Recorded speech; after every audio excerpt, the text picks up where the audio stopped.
Hey guys, it's Coach Andrea here. Today is Thoughtful Thursday, and today I wanted to come and talk about a word that we hear so much about that I feel like it's lost its value and some of its power, and is actually something that we need the most right now. And that word is love.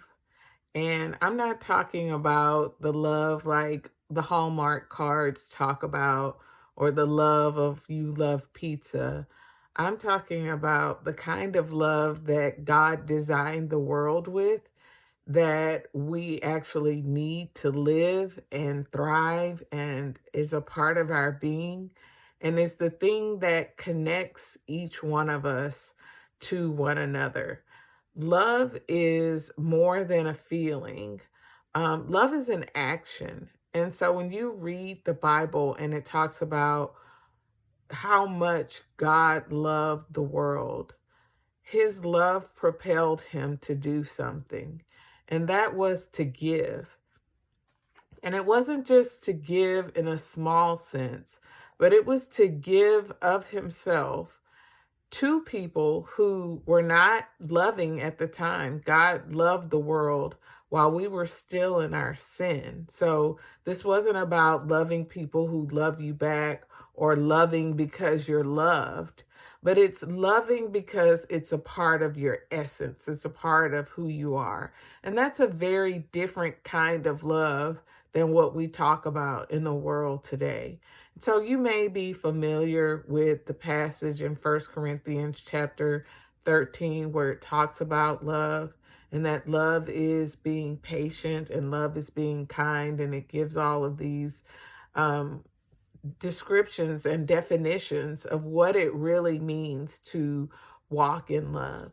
And so I feel like for so many people who have influence, who have platforms, who have people who follow them, and each of us is a leader in our own life. If you have kids, you're a leader to your kids. If you have friends, you are a leader to your friends. If you are an adult, you're a leader to the people coming behind you. And so how do we take this concept of love and actually lead with it? Like, it's the starting place. It's the place from where our decisions and our ideas and our posts on social media come from, and our conversations. And when you go to 1 Corinthians, it explains to you. It's about being patient and being kind and not being jealous or boastful or demanding your own way. Meaning demanding that people believe what you believe and think how you believe, and that only truth is what you think and what you believe. It's not irritable. We have a lot of irritability in the world today. Love is not irritable. It keeps no record of being wronged. It doesn't rejoice over injustice. So we don't celebrate injustice on any side. We don't celebrate injustice even when it happens to our enemy or someone that we don't like or particularly care for. It rejoices when the truth wins. And love never gives up or loses faith. It's always hopeful and it endures. So how can we lead with love? How can we be intentional about that in our own lives? Well, if you imagine that love was a road and you started driving down the road, the first thing it says about here is love is patient. Have you practiced patience with the people who don't believe how you believe or think how you think? Have you been kind? So if you say no right off the bat, then you have to ask yourself, are you really going down the road of love? Are you really leading with love? Are you boastful or proud? Do you celebrate when your side wins and other people's side doesn't? Do you diminish other people's opinions and demand your own way and that people think how you think?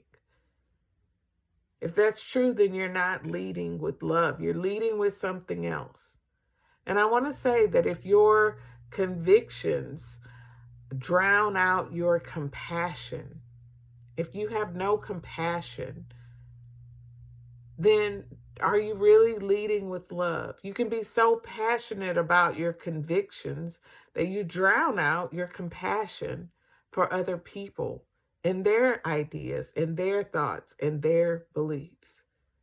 And in the Bible, it tells us that love is the greatest force of all. We know that. We hear songs about it. We read poems about it. It says there's faith, hope, but the greatest of these is love. So that's my challenge to you today, is to ask yourself, are you leading with love? Are you leading with love in your conversations?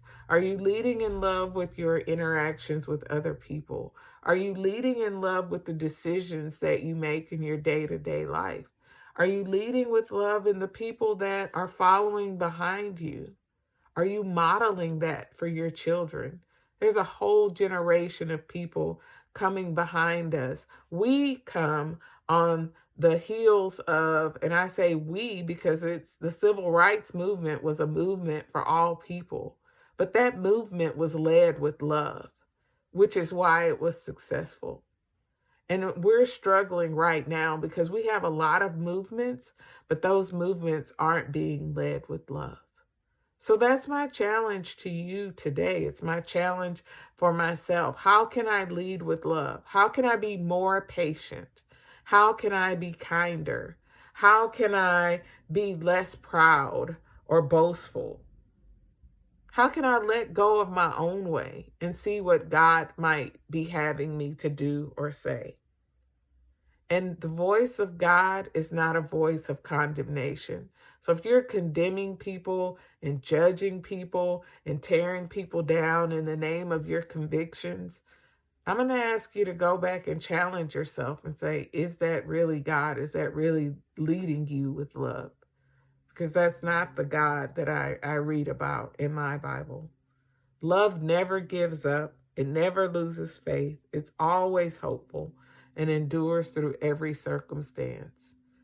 If there is one thing that the world needs right now, it is love. And I know that sounds cliche, but again, I'm not talking about a love that is just words and a kumbaya. I mean, it is us being more patient and kinder to one another.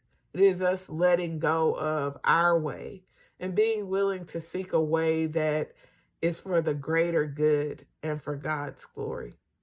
So think on that today. How can you, in your own life, lead with love? See you guys soon.